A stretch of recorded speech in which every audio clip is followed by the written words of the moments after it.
have a book. Yeah. I left mine at home on accident. Okay. These are classroom books, so just return them. I wanted to go back and get it, but I didn't want to be late. Okay. Anybody know what page we're on? 10. 10. Page 10. Number 3. Thank you.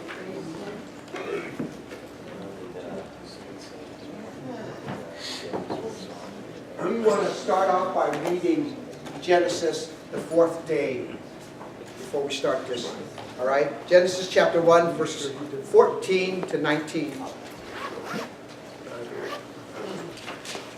This particular section of the book seems to have a lot more scriptures in the tail end, but some of the actual lessons don't use as many scriptures, so we're adding to the class by reading on Genesis, the 4th day. Genesis chapter 14. Anybody like to read? Go ahead, Nick. 14 to 19. I'm reading from the New American Standard Bible. Genesis chapter 1, verse 14. Then God said, "Let there be lights to the expanse, in the expanse of the heavens, to separate the day from the night, and let them be for signs, and for seasons, and for days and years. And let them be for lights in the expanse of the heavens, to give light on the earth." And it was so. God made the 2 great lights, the greater light to govern the day, and the lesser light to govern the night. He made the stars also. God placed them in the expanse of the heavens to give light on the earth, and to govern the day and the night, and to separate the light from the darkness. And God saw that it was good. There was evening and there was morning, the 4th day. That was the 4th day. You notice here on the 4th day, this is where God creates the greater light in the day and the lesser light at night. What is that? That's the sun and the moon. And he talked about the stars, right? If you look at how God is explaining creation to us, right? It's not like the Big Bang, something happened and it starts coming out and all of a sudden it comes out and it happens. Here it is, the earth is already here, right? Yeah. And then he puts the sun out and the moon to separate the day and the night and the greater light and the lesser light. So it's contrary to how man describes creation. And when you look at it like that, it shows us how important we are, how God has put us into the center of the creation. And he explains it to us, how it works. It's us, and then the sun and the star. When I say us, I mean the earth. We're not there yet. We're going to get there on the 6th day. The we part of it is going to be on the 6th day. But the earth, which is where we as mankind will live. So, yes, sir. Yeah, also, in one that you probably already read, God saw that the light was good, and God separated the light from the darkness, and God called the light day, and the darkness he called night. What are you reading? And that's Genesis chapter 1, verses 4. Yeah, we did that earlier. And 5, you guys are Yeah, well, that's why we're going down. This is the 4th day. We're on the 4th day. Yes. So does that mean everything before the 4th day had no definite time? No, chapter 1, No. 4, and 5. No, that's not what it means. Well, here he says he separates the light from the dark and gave it definite time, the day and the night, That's Right. for days and for Yeah, but years even in the and for first day, seasons. there was light and darkness. This is the sunshine and the moon, but we're on the 4th day now. Yeah. Because if there was no time, we wouldn't be on the 4th day. We'd still be in the 1st day, Yeah. right? Right. Does that make sense? So what do you say to people who say that's not, they could say it's really the 4th event, not the 4th day. That's not what God says. God says it's the 4th day. The Bible says it's the 4th day, so I'm not going to change the word. It's the 4th day. That's what it is. That's Genesis chapter 1. We read the days. God has said it. So to reword the day would not be scriptural. Okay? Yeah, Bill. Yeah, that's what I just read.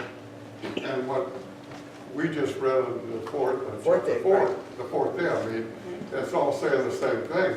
There was distinguishing between a day and a night. So God has already shown us time. Right. We're regulated by time. And so he showed us the time as a day and a night.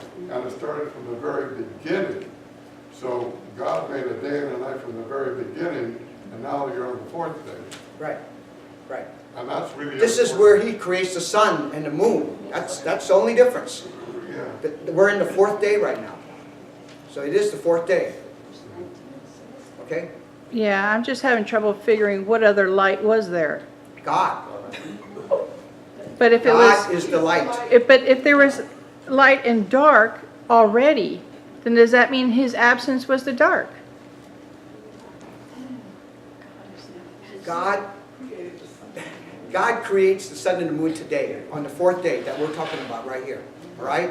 Yeah, but on Genesis and on verse 5,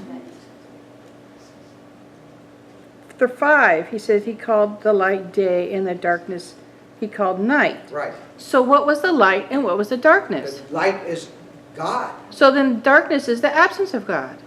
Or, yeah, you could say that. So Yeah. how can he be absent though? He's everywhere.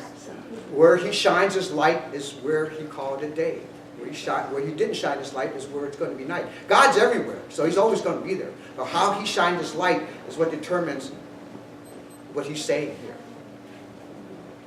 Okay? Yes, no? I mean, you It know, just doesn't make sense.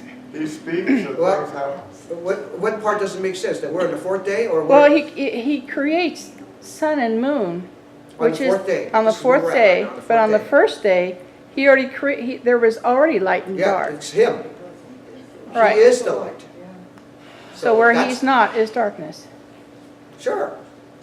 Where he doesn't shine his light is darkness. Where he does not shine his light. It's not where he isn't. He's everywhere. He's omnipresent. Because if we start saying that he's not there, then we're not saying he's omnipresent anymore. And we have to always understand that he's always there. It's even like when the Bible says that he doesn't want to be around sin.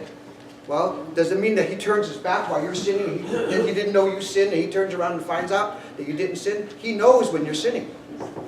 So he's everywhere. He's everywhere. No matter what happens, he's everywhere. I saw a hand over here first. Marva? Yeah, you know, we don't have to have a visible planet. I mean, yeah, a visible planet, which is the sun. No, the sun is the star. Earth is a visible planet. star to determine if it's light outside. In other words, there can be light without a sun. Or there could be no sun, it's still light. There could be no sun, it's still light. Well, light is another word for the brightness that helps. I mean, the stars give us light. The moon gives us light, and the moon does not even put out the light. All it does is reflect the sun's light.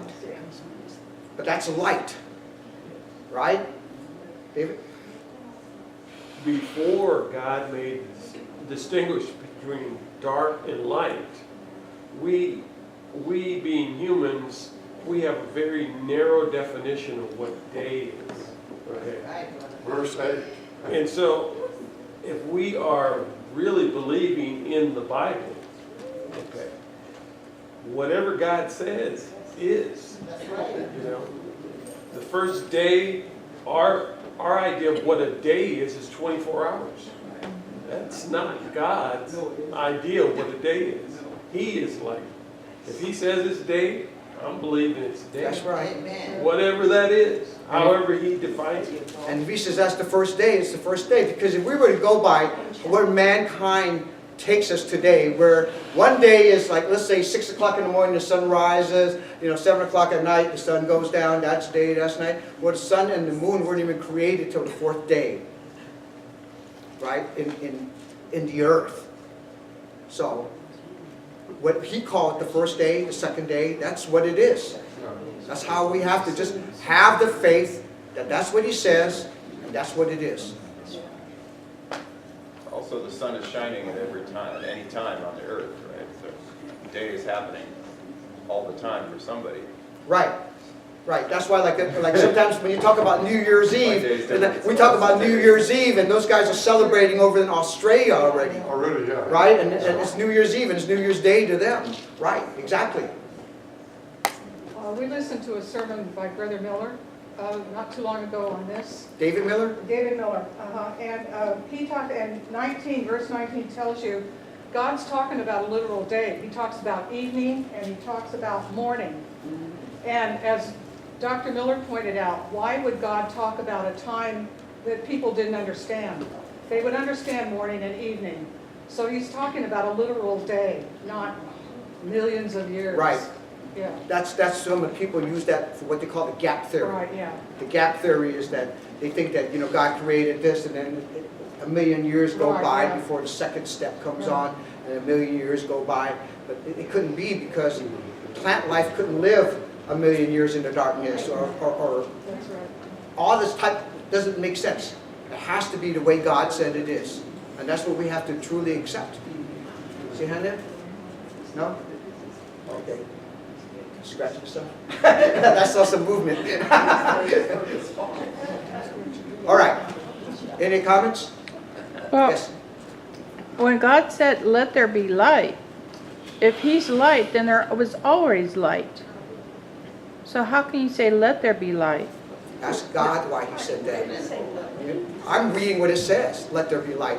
It's not like, how could I say that? I'm reading the scriptures. All right? He explains to us as humans how it works from the beginning of time for the humans and for life. He's not talking about in the beginning of him, because he's eternal. He's explaining it to us so that when... See, the thing about the Bible is this.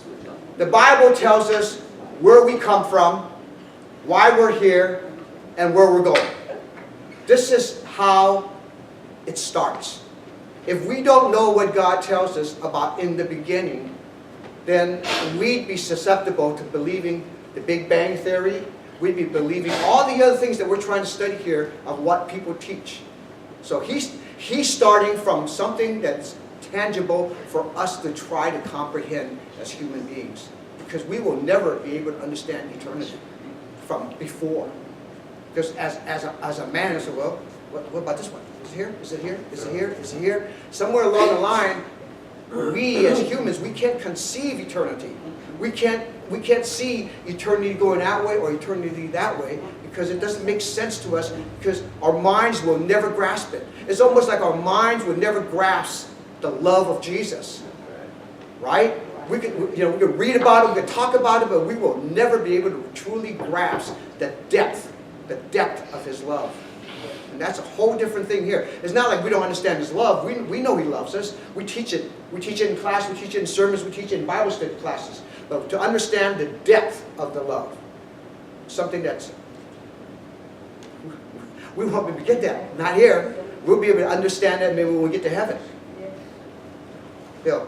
Something that may help Paula is Genesis chapter 1, verse 8. That might help her to get a little more understanding. Well, we're on the fourth day now, so now we're going back. Now we're going backwards. So go ahead. Go ahead, read it. Oh, God called the expanse heaven, and there was evening, and there was morning, a second day. That's verse 8. But that just gives a little more understanding. God makes a day and a night, and there's no problem. Right. Well, it could be that God is light, but there was none manifested until he created, until, I guess, it's like it's always existed. It's just not acknowledged on our part until... He's trying to explain it so that we can understand it tangibly as earth people, as humans. That's why he's breaking it down to this level. That's why he's breaking it down to this level. He came before the sun. He created the sun. So, can we move on? Yeah. One quick comment, Paula might help you with it. It helps me with this. You're trying to fit God's power, omnipotence into our little three-dimensional existence. You can't do that. You know, he's bigger than our five senses and three dimensions. Well, you know, it's not that I don't believe it, and it's not that I'm It's not denying it. disbelief, it's No, comprehending. I just want to know what to say when it's presented, because if I can present it, someone else can too. And that's all I'm putting out there. That's why understanding this fourth day is really important. That's the day he created the sun and the moon. That's the day that he created the sun and the moon and the stars, on the fourth day. But those days are already gone. So that's why I'm not going to change the words and call it a different event. Because then when was man created? You know, so we're changing the words. We got to stay with what God says. Otherwise, we're not teaching Bible. Also, Hang remember. on. Okay. Just quickly, the only thing I seem to see the difference here in the fourth day is he's created seasons with the sun and the moons, and now we have a turnover of days, seasons, where, you know, eventually man can cultivate once man's here or something. That's true, because at that point now the things are going to be set in order. Everything he's doing is he's showing us how he's setting things in order. And when we read the 6 days of creation, that's why we're reading one day at a time as we're studying this book. Because as we understand, he sets everything in order. By the time he's done and he rests, right? Doesn't mean he's resting because God's real tired. It's because he's done. He's done. He's already got everything made. So the reason he's setting this in order for us is so that we understand, once again, where we come from. That's real important, where we come from. Before we even understand who Jesus is, we need to know where we come from. If we do not believe verse number 1, in the beginning God created, just those words, then everything else doesn't even make sense. Nothing will make sense after that. We have to start believing that this is what it is, and he's explaining to us how he's going in pecking order of how we got to where we are today. Okay? So when the first day, second day, third day, it all ends with there was evening and there was morning, a third day. So on the fourth day, he creates now the automatic cycle of days. Yeah, you could look at it like that. Yeah, yeah, because he's putting that timing where it's going to fit into our understanding of a day and a night. I saw that said here first. Marvin? Yeah, here in this Greek, the word for day is Y-O-M. That's what. But anyway, it says from an unused root meaning to be hot. So One more time, I'm sorry. to be hot as the warm hours. So it has nothing to do with the light. It has to do with the temperature. Well, that's just one definition. I don't want to just stand on one definition. Greek. First of all, there's not one definition of day, there's only the heat. I mean, there's many definitions of day. A day could be the time you did something, right? The days of Elijah. It doesn't mean the temperature of Elijah. I'm just Right? saying. No, what I'm saying here is, let's not take it so it only has one meaning. In every dictionary, words have many meanings depending on what you use it in a sentence. That's why when someone uses a word, you say, could you use it in a sentence? Because when you use it in a sentence, then the word has a different meaning than if you just took a word and tried to make a meaning out of it. So, right, Bill? Yeah, I agree with what you already said, that when God speaks, things happen. Like when God said, let the water be still, it did, and the wind stopped, it stopped.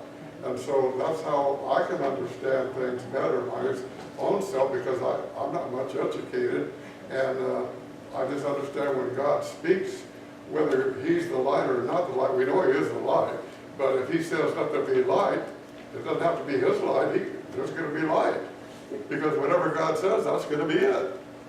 So I just believe that, and that makes it simple for me. Because God can do whatever he wants to do. That's right. So, I want, any other comments? I want to stop on this fourth day so we can start on our lesson. I mean, we're spending already 20 minutes on this. Last comment? I mean, I guess we're going back to again, God said, so God said it and that's it. But I think it does come back to our testimony with Jesus, with God, and Jesus. For us living our lives, we have to be interested in what we think, then we can go back to the Bible.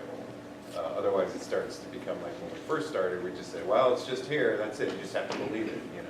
There has to be a testimony in our life for people to go, what is that?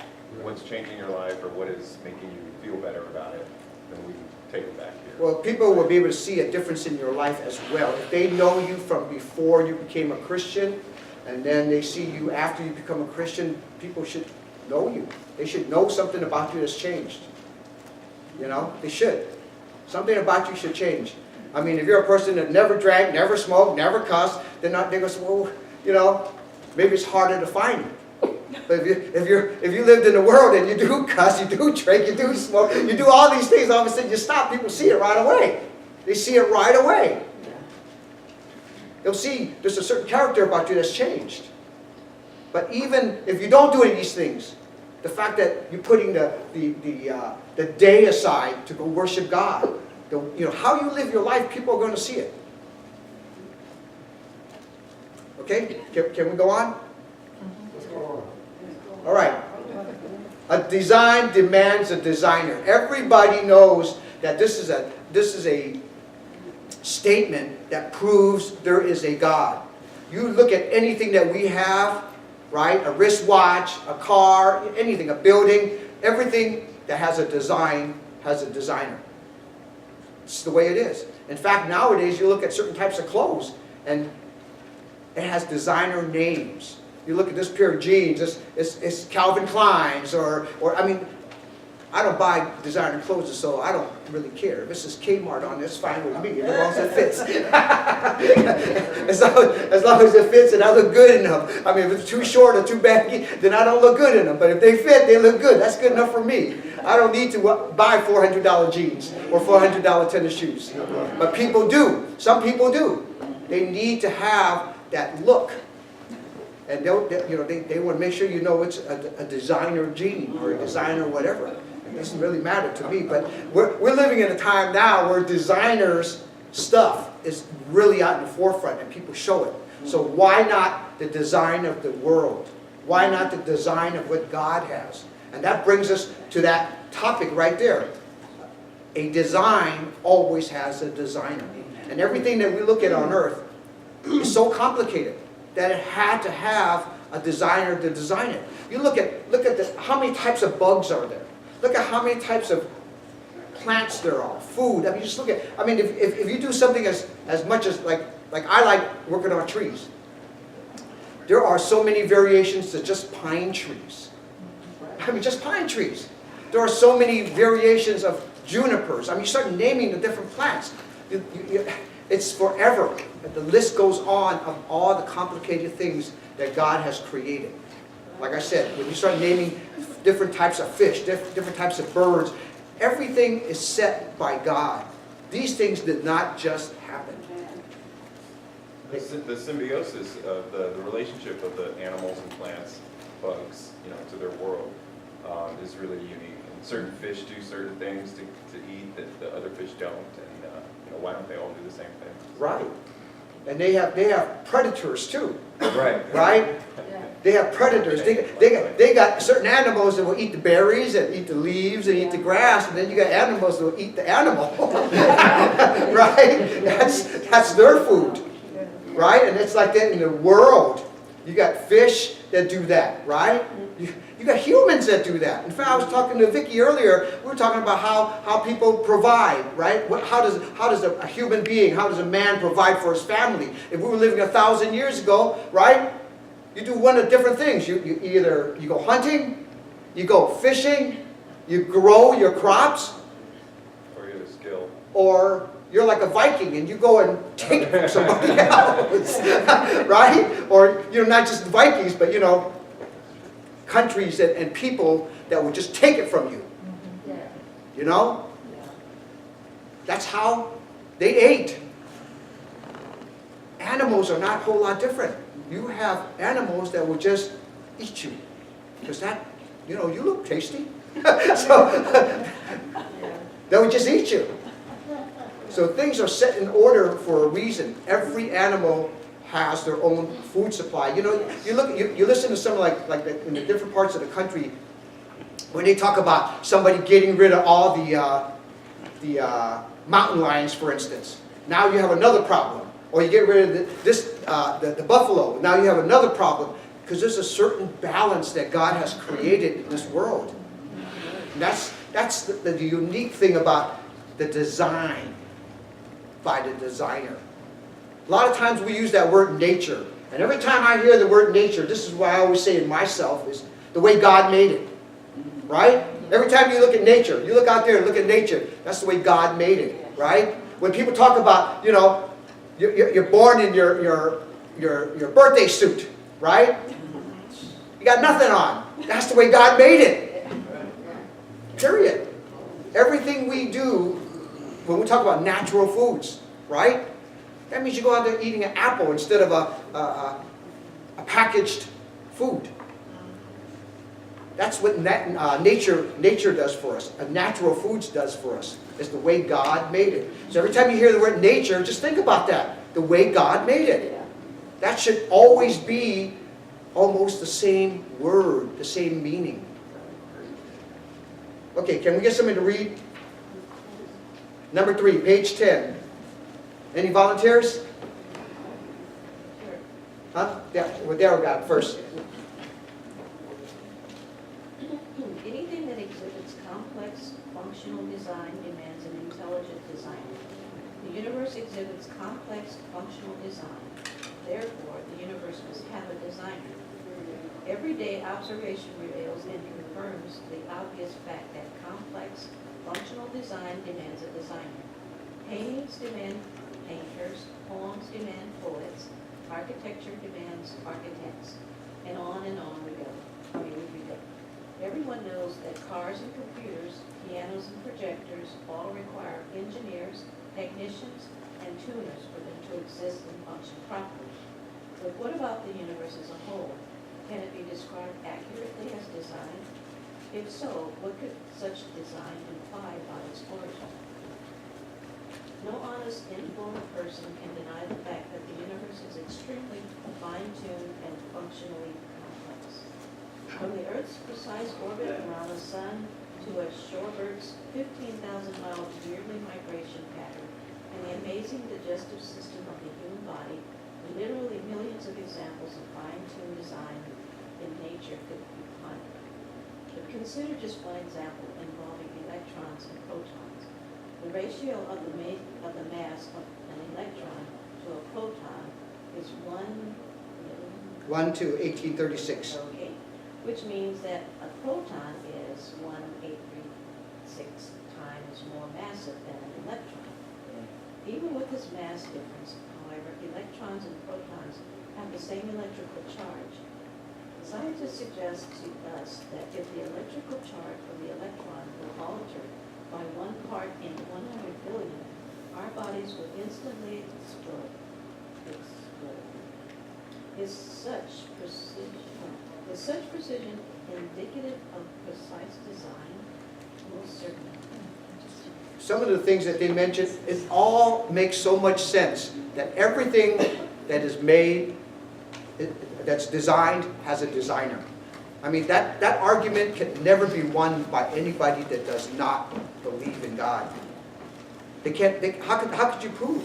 I mean, it cannot just happen. It does not just happen. All right? Anybody want to read the next section? The truth? Okay, go ahead, Sarah. The truth is, atheists frequently testify to the design in nature. Australian atheist astrophysicist Paul Davies has admitted that the universe, which according to atheists is the result of mindless, naturalistic random processes, is uniquely hospitable, remarkable, and ordered in an intelligible way. He even admitted to the fine-tuned properties of the universe. In a 2008 National Geographic article titled Biomimetrics, Designed by Nature, the word design, or one of the derivatives, design, etc., appeared no less than 7 times in reference to nature's design. the author, evolutionist Tom Mueller, referred to nature's sophistication and clever devices, and praised nature for being able to turn simple materials into structures of fantastic complexity, strength, and toughness. After learning of the uncanny and complicated maneuverability of a little blowfly, Mueller even confessed to feeling the need to regard the insect on bended knee in admiration. Why? Because of its mysterious and complicated design. The fact is, an evolutionist, Jerry Koenig, admitted nature resembles a well-oiled machine. The more one learns about plants and animals, the more one marvels at how well their designs fit their ways of life. Yeah, How can you get design without purpose, intelligence, and deliberate planning? The first three definitions the Merriam-Webster Online Dictionary gives for design now are as follows. 1A, a particular purpose held in view by an individual or group. B, deliberate purpose of purposive planning.